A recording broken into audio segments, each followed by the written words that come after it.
Good morning, a beautiful early fall morning, and our first plant today is Snowberry, obviously named because of the white berries. This is a low shrub, usually a couple feet tall, maybe up to 3 feet tall. It's in the same family as honeysuckle, different genus, same family, but I think a lot of people confuse it with honeysuckle, think it's a honeysuckle, and they think it's bad therefore. But this is actually a native plant, likes the understory, shaded conditions, not deep shade, but light shade. So it's a classic understory plant.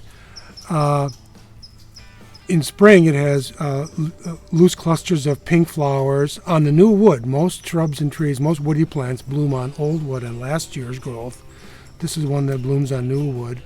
And those pink flowers, which are very nice, turn into this. Later in the season, these white berries, that's really quite showy. Different creatures, birds, chipmunks and things will eat them. It likes limestone soils, so it thrives, of course, in Door County. But it's one of those plants that you can walk past your whole life and just not even notice. And many people just don't know it.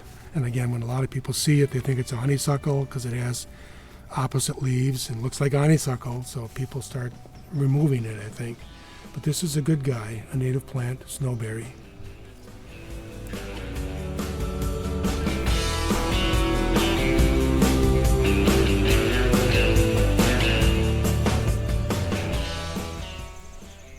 This is one of our several asters, native asters at the clearing. This is Calico Aster, called Calico Aster because some of the flowers have a yellow inner part, those are called the disc flowers, and some are purple, have purple disc flowers, so multiple colors, hence the name Calico.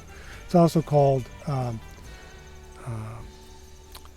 side flowering aster because often, as you'll see here, the flowers are clustered on one side. And it's also called goblet aster. I have no idea why. It's a small flowered aster, tiny flowers. I thought for years this was one called many-flowered aster, but this is actually called Calico Aster, a different species with wider leaves than the many-flowered aster. But like most of the other asters, it likes open, sunny areas, meadows, pastures, prairies, roadsides. The most common aster at the clearing is one that we had a few weeks ago, the large leaf or big leaf aster with a much larger basal leaves and purplish blue flowers, and that is the one that likes the shade.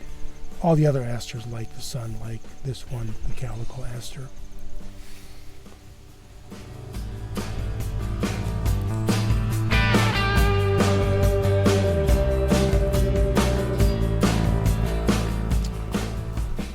Here we have our second goldenrod of the season. We had Canada goldenrod already, which is the really common one.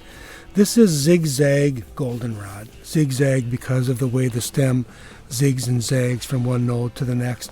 A lot of plants do that. This one got lucky and got the name. A lot of people don't recognize this as a goldenrod. It has much larger, wider leaves. A different kind of a flower cluster, narrow, looser, but it is a goldenrod. And again, because it's a goldenrod, some people assume that it causes her hay fever. It does not. Goldenrod pollen does not fly around in the wind. That's caused by ragweed.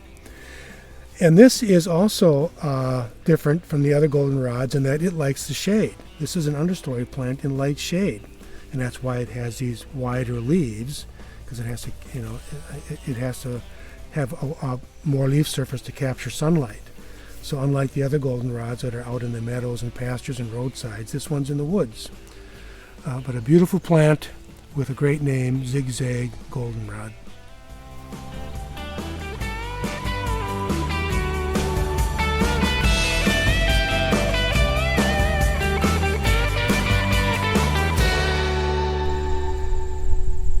Here's goldenrod number 2 for today. This is gray goldenrod. We just had zigzag goldenrod. And this is out in the sun. This likes open areas like everything but zigzag goldenrod.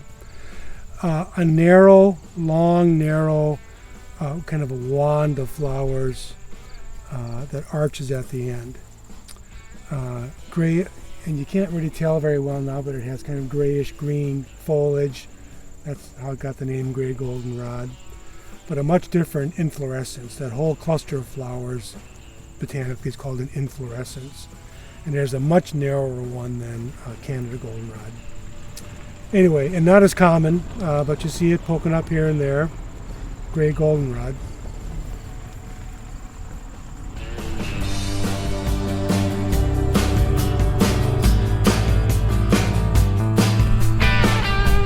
Our last plant today is red clover. I grew up calling this purple clover, but I guess it's really more commonly called red clover.